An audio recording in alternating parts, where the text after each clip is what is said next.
Hello everyone, my name is Kayla Singleton and I will be giving an informative presentation about a nervous system disorder called neurofibromatosis. What is NF?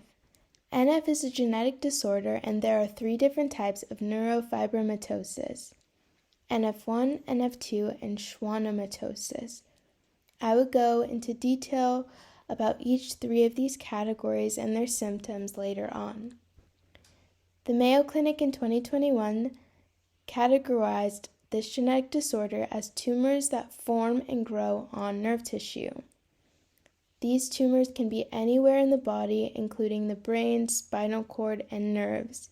As you can see, the patient in the photo has many all over his body.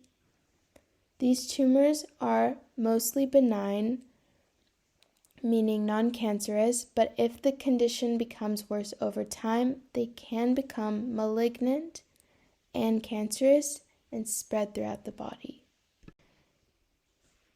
This photo has multiple visuals that encapsulates where these tumors can grow and how severe they can be. In the first column, there are hands and an eye. The hands is a more moderate type where there are small bumps growing from underneath the skin. The eye is completely covered, and this is not even giving the ability for the man to see. The chin, back, and stomach have a mix of small and big tumors.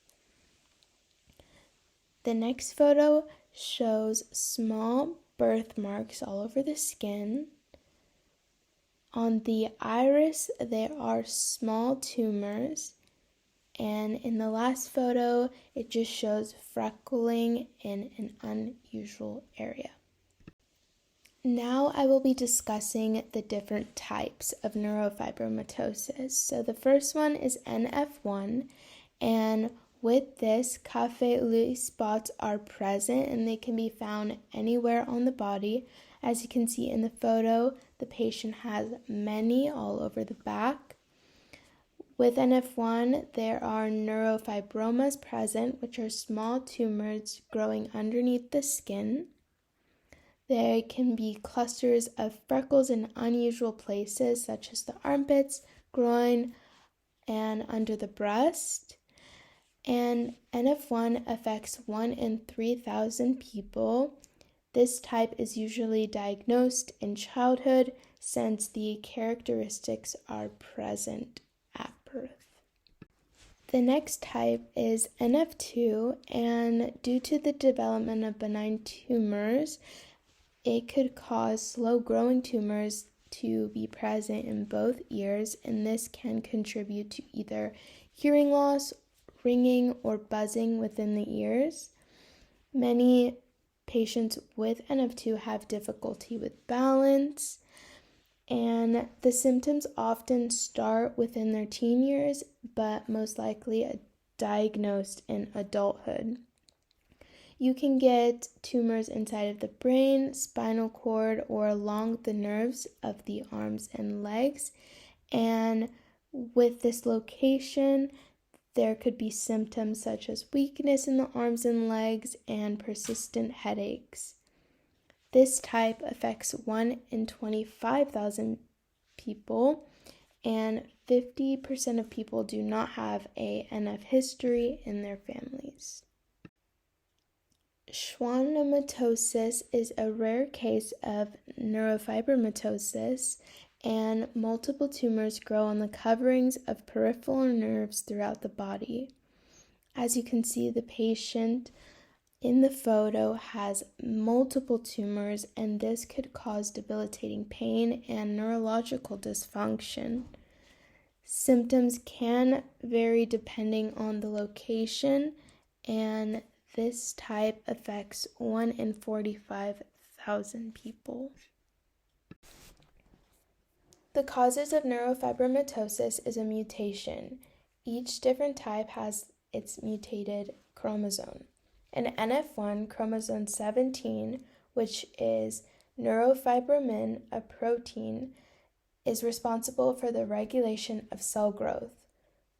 When it has a mutation, it causes a loss and results in uncontrollable gene growth. For NF2, chromosome 22 produces myelin, and this is what suppresses tumor growth. With this mutation, it allows cell growth and tumor possibility. For schwannomatosis, changes in the gene SMARSB1 or LZTR1 allows for the cells to grow out of control and form more and more. Now I will discuss some of the symptoms. So for NF1, there will be 6 or more cafe au lait spots on the skin, freckling in more random areas, pea-sized neurofibromas, which are the small lumps under the skin, skeletal abnormalities, as you can see in the photo below, and there can be problems with the bones, eye, and nervous system as well, and swollen areas under the skin.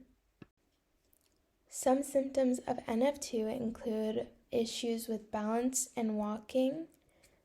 As I said earlier, hearing loss, ringing, and buzzing due to the tumors, as you can see in the photo, facial weakness, dizziness, and headaches. Lastly, with schwannomatosis, there can be chronic pain due to the tumors. There will be a lot of lumps under the skin. As you can see in the photo, there is a big tumor on the neck. Weakness, numbness, and tingling as well.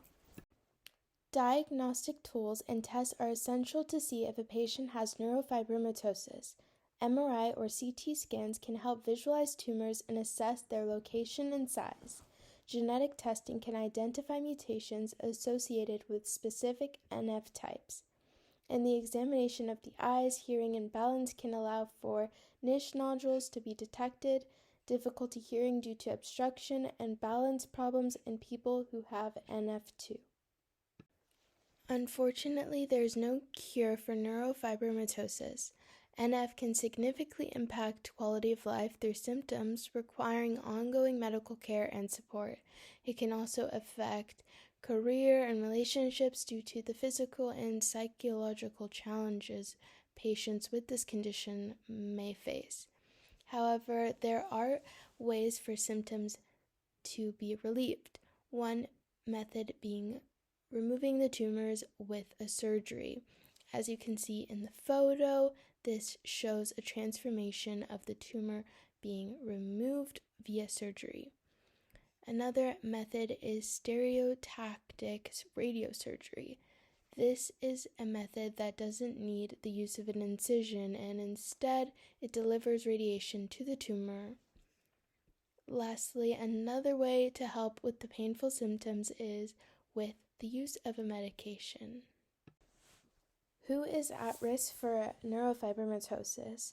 So both males and females are affected equally, and NF1 and NF2 are both autosomal dominant disorders.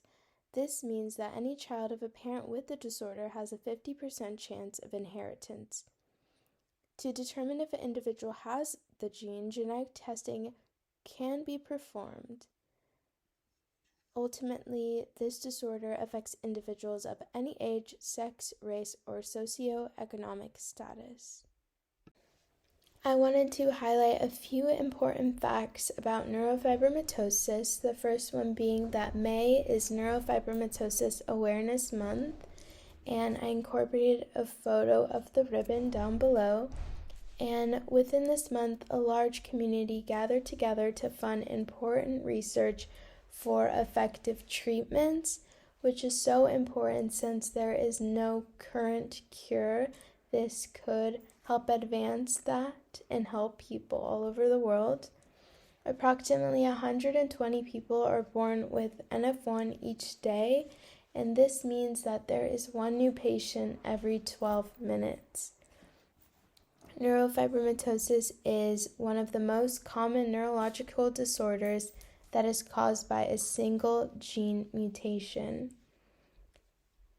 It is good to hear that a patient can have a normal life expectancy, but this is only if the tumors are not malignant and cancerous. Thank you so much for listening, and I really hope that there will be a future cure for patients with neurofibromatosis, because it is such a painful and prominent neurological disease. And here are my references.